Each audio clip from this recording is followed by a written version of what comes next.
Hello and welcome guys and welcome to yet another vlog. I am CSCS CMA Nikhil Gupta, and in this video I am going to talk about my journey of qualifying the three professional examinations, which is CSCS and CMA, and what are those small things which I took care of, which I learned from giving examination and qualifying these three examination. And my experience can be of use to you, my tips can be of benefit to you, but guys, I would like to have this disclaimer before the video: to each his own. These things have worked out for me. For you, some other things might work out. So you have to see for yourself. This is my guidance for all of you. So, 9 commandments of success in professional examinations. I'll tell you 9 things which are of key importance in professional examination, be it CA, CS, CMA. All these examinations are following similar pattern of their studies, of their examination, of their clearing, etc. So all the things which I'm going to tell you will remain common for all the three professional examinations. And yes, this is my experience and can be different from person to person. First of all, the first and foremost, impossible is nothing. Miracles do happen. Never lose hope. Guys, I can vouch for it. The exams which you've given in your past, say if you are in final then you've given inter, if you are in inter then you've given foundation, if you are in foundation then you have not given examination at all of professional examination, but somewhere or the other you might have felt that the papers which went really well off, those papers could not fetch you as much marks as the papers which didn't go well. So the paper where you were expecting that I'll fail, in those papers you score a 60, and the papers in which you expect to score 80 plus, in those papers you score merely 55. So yes, in professional examination, impossible is nothing. Miracles do happen in professional examination. Never lose hope. So many of the students give this option to me that, sir, my accounts paper didn't go well, so I'm leaving the other 3 paper of the group. I don't think I'll be able to clear the balance papers at all. And the result comes and he passes in the accounts paper and he scores 50-52 marks in the accounts paper. And then he or she regrets, why did I lose my paper? Another example. SFM is one of the biggest subject of your syllabus. One of my students lost her interest, lost her confidence in SFM 2 months before the examination. She thought that she knew nothing. Her coachings were not complete. She didn't even recall the basics of SFM, and she was panicking at that point in time. And then she took a decision that I will leave SFM. I will leave the third group. I will give only fourth group. She took this decision. I told her, look, you still have 1 month in your hand. Why don't you could quickly pick up scanner and just do whatever you can and give your examination? That's it. Guys, she is a CMA now. So, don't become God. You are not God. You cannot decide what will be your result. Whether you've given your paper well, whether you've given your paper terribly, in both the situations, you are not God. It's only ICAI who can decide, and of course God, who can decide whether you fail or pass. So just try your luck, just be consistent. Even if you are not prepared at all for a particular subject, go give it. You never know. Miracle is written in your destiny. The worst thing can be, God has written a miracle in your destiny. God has destined you to pass in your one of the exams, say law, and you decide, I'm not going to give the examination because I'm not prepared well. That is the worst thing which will happen. So, don't take decisions yourself. Don't become God in professional examination. God is only one, the Almighty. Let Him take the decisions. You do what you are bound to do. Hard work, consistency. Do your best. If time is not left for a particular subject or a particular chapter, do best whatever you can and just go and give the examination. So the first commandment of success: impossible is nothing. Miracles do happen in professional examinations. Never lose hope in professional examinations, because in professional examination, even till the last day of examination, the nth hour, even in those 3 hours when you are giving the examination, even the third hour has got hope. You never know what you write in third hour that is going to pass you in that examination. So this is the first commandment of success. Next, smart work and not only hard work. Guys, time is less, course is vast. You do not have ample time at your disposal. You have very limited time. So the things which work out in professional examinations is smart work. You need to analyze which chapters hold a higher weightage as compared to other chapters, and which chapters can you quickly go through in a short span of time. And in this particular aspect, your teachers will be playing a pivotal role.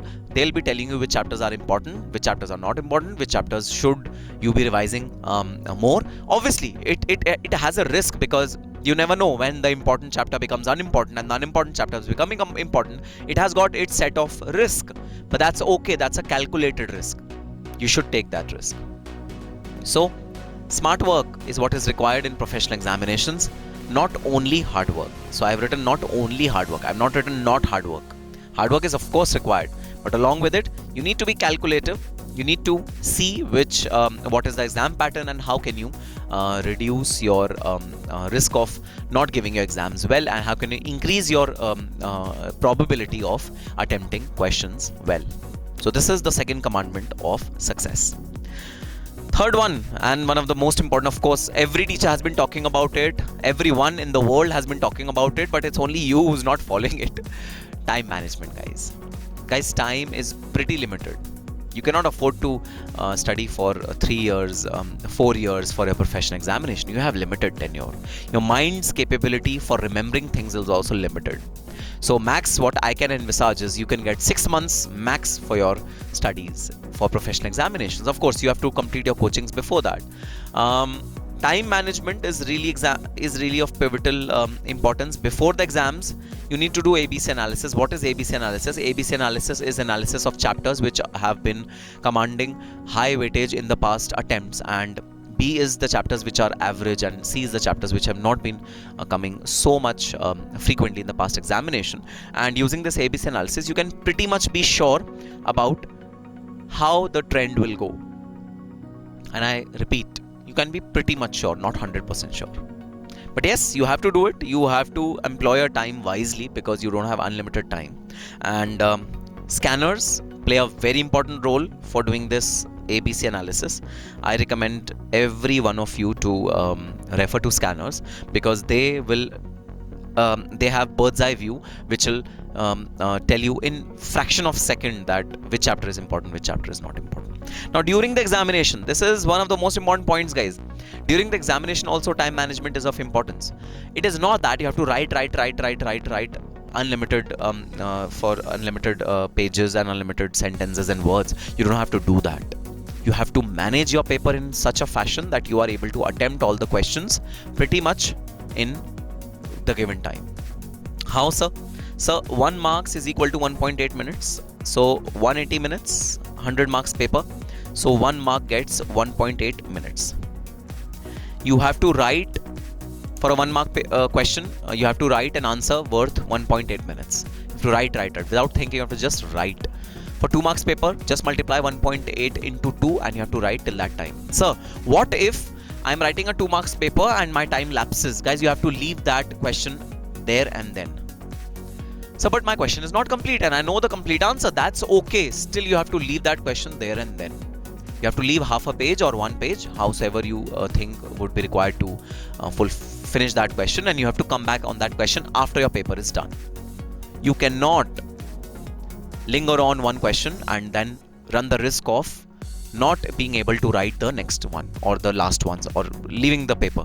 So worst thing you can do is telling me that, sir, my 20 marks paper has been left, my 30 marks paper has been left, I couldn't get time to finish my paper. This is not done. This is not possible.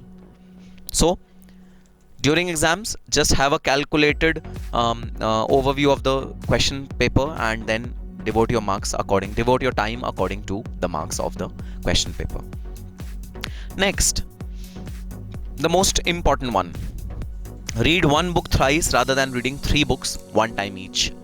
So most students are panicking. Most students don't trust the first book which they purchase or first book which they refer, or they sometimes don't even trust their teachers. They say that, I've taken coaching from Mr. A, but I think exam questions come from Mr. B's book.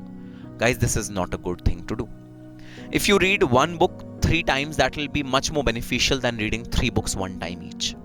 So if you try to gauge this book also, this book also, this book also, oh, let me go through the questions of my friend's sir's book also, let me see what is new in that book also, you'll end up having grip over nothing. You'll be jack of all trades, master of none.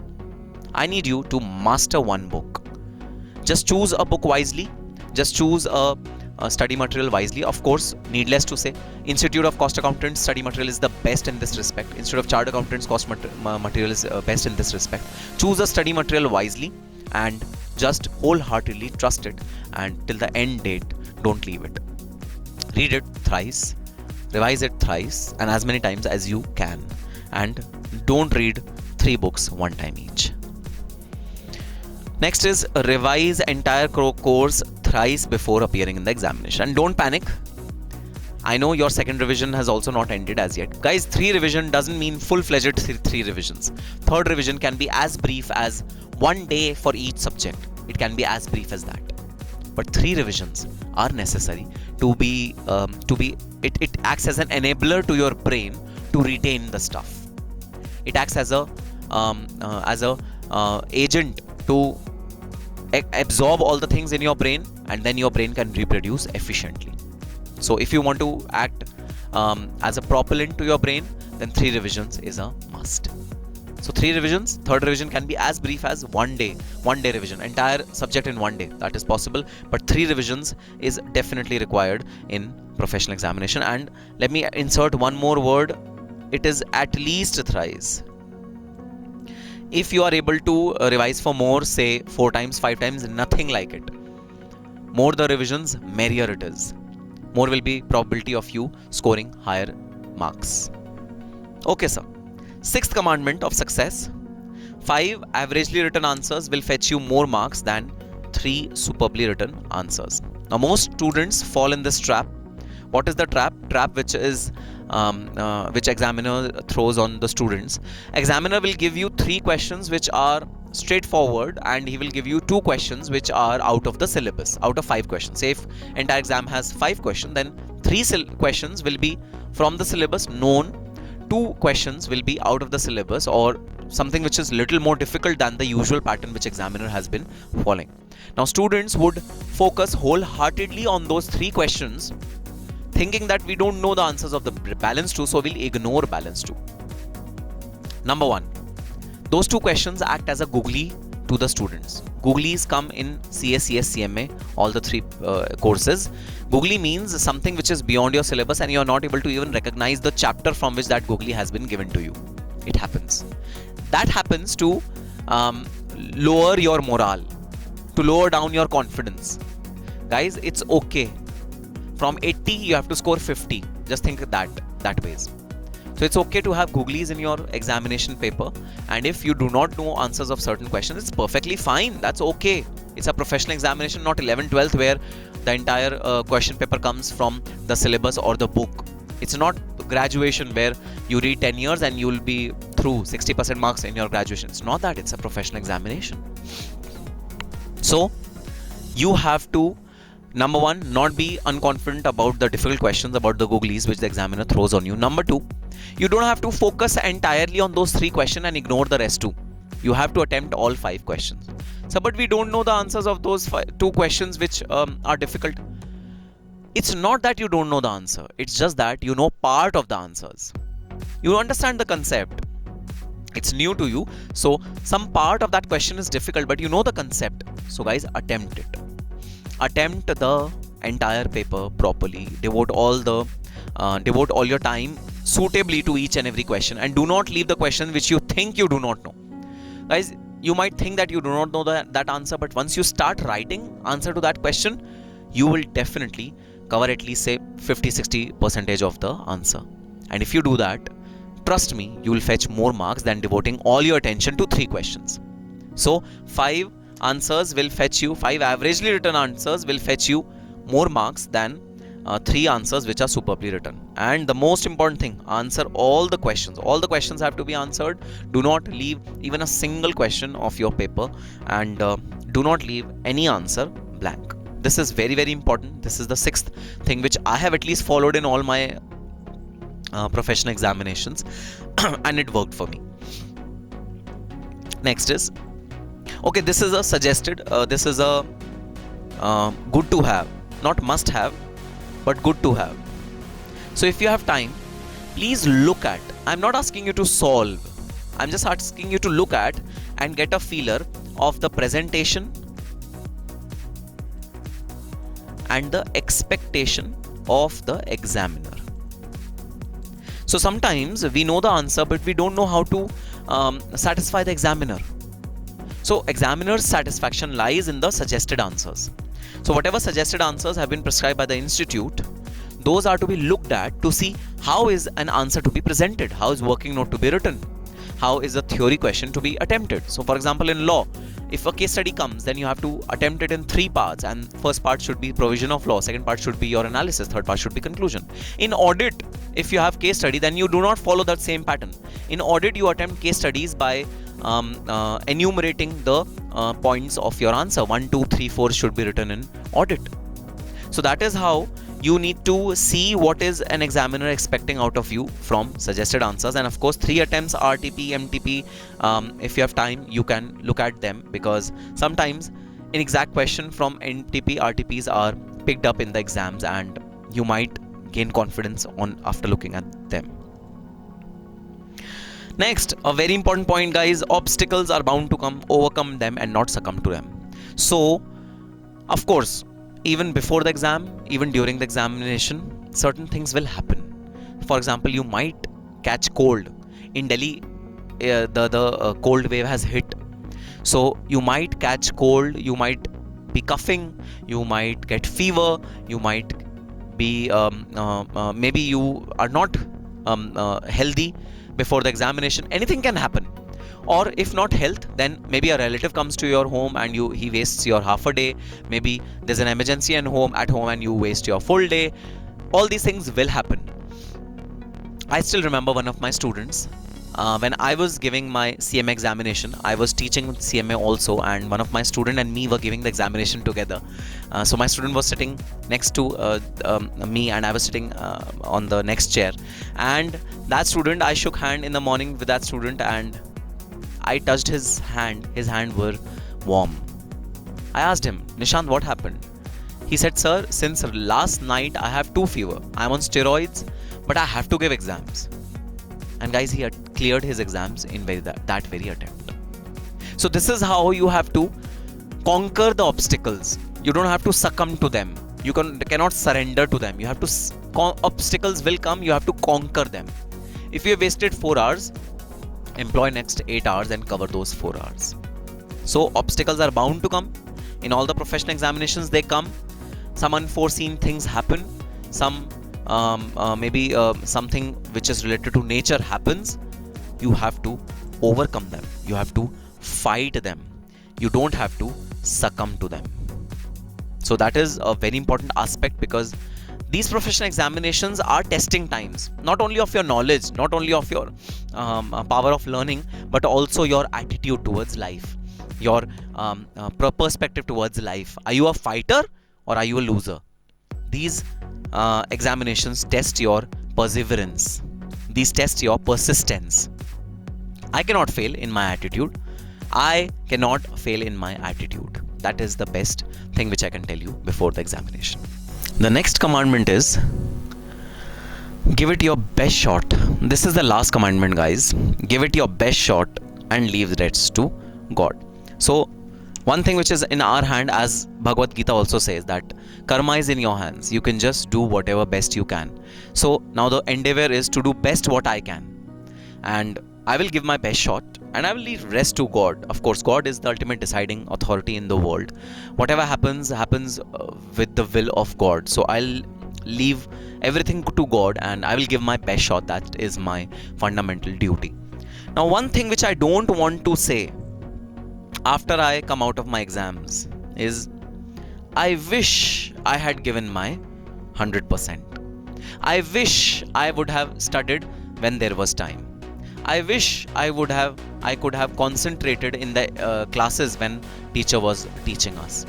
I wish I could have quickly gone through the suggested answers because the entire paper is from 10 years paper.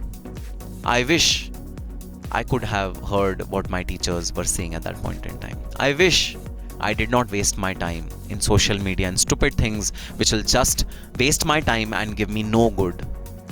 I don't want you to regret at that point in time after giving examination that I wish I had given my 100%. Rather, I want you to say, I gave my 100% and there was no other thing that I could have done, and that is victory for me. I don't want anything else, but I want this statement from all of you. I gave my 100%. So now I want all of you to comment in the comment box that yes sir, I am giving my 100%. Guys, trust me, if you just write this thing and if you are true to yourself that yes, you are giving 100%, I am proud of you. I am happy of you. I am willing to accept anything which happens in your result. That's perfectly fine. But if you just tell me that yes, I am giving my 100%, that is more than satisfying for me at this point in time. So just write in the comment box that yes sir, I am giving my 100%, and that's all. That is what is required from you right now. Whatever time is left, whatever resources are left, you have to employ them at the 100%, at the zenith level of its exploitation. You have to exploit those time and resources. Trust me, the pride is forever. The pain is temporary. So I want that pride of clearing examinations in first attempt. I want that pride of attaining good marks and telling everyone, flaunting that I scored good marks in my professional examination. I want that pride of becoming a finalist or CMA qualified.